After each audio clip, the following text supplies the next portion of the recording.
microphone to Ms. McClay right now. Thank you Hey, Cachet. Hello. Thank you so much. Hi. This is Cachet McClay. She's our Beyonce reporter, and she works for the Tennessean and USA Today.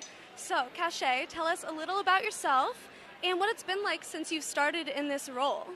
Honestly, it's been a dream come true. Yeah. Maybe a week after I got the role and I moved to Nashville, Beyonce drops her 8th studio album, which is a country album. So I've been able to cover the magnitude of this album right here from the capital of country music.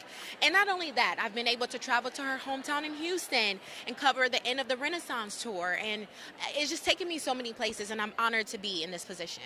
So, have you been a lifelong fan? Of course. Yes. I grew up in a Beyonce household. My older sister is the biggest fan, and my mom. So every Saturday mornings, we're listening to Beyonce from Destiny Child beyond. I love that. So what has been the biggest surprise in taking on this role? You know, I can't pinpoint to one, but I feel that there are so many surprises, and that's what makes my job so rewarding and fun. It keeps me on my toes. Beyonce is known for her coy and sometimes, surprise marketing style. Yeah. So I think there's been a lot of surprises, but I've been enjoying it along the way. So let's talk about Queen Bee tonight. She's not nominated for any awards, even though she did make a country album. So can you bring fans kind of into why we think that might be, or how her impact is felt still in the building tonight? Absolutely. Well, Beyonce has had a complicated history with the CMAs. When she first announced her 8th studio album, Cowboy Carter, she referenced her 2016 performance here, which was met with a lot of criticism. Some people went so far as to say she didn't belong. And that also played a role in why she created this in the first place, taking a deep dive in the history of country music and its black roots. So the fact that she isn't nominated tonight is quite jarring. I mean, Beyonce was the leading nominee for the People's Choice Country Awards. She's received 11 nominations for this album and 5 in the Country and American Roots category, which is more than any other artist receiving country category nominations at the Grammys. There are some folks in the music industry. I know Luke Bryan came out and a lot of other friends saying that there's this perception that she didn't fully integrate into the Nashville country music scene. What does that mean? Yeah, I can't really speak to their full criticism, but there's been comments that in her promotion of this album, she didn't fully integrate in that scene. However, with that criticism, some people are seeing that just as another way to reiterate the fact that country music is a gate-kept industry that is slow to embrace and accept women and minorities. They're saying that kind of reiterates that notion.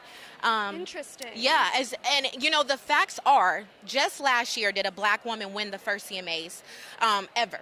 So Tracy Chapman dropped her hit in 1988. Wow. And it wasn't until 35 years later, 2023, that Luke Combs covered it, and she won an award for it at the CMAs for Song of the Year because it went to the songwriter.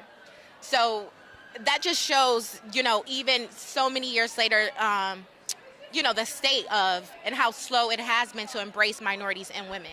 Well, a final question for you. Yep. How's Beyonce's impact felt tonight through her collaborators? Can you let us into that world a little bit?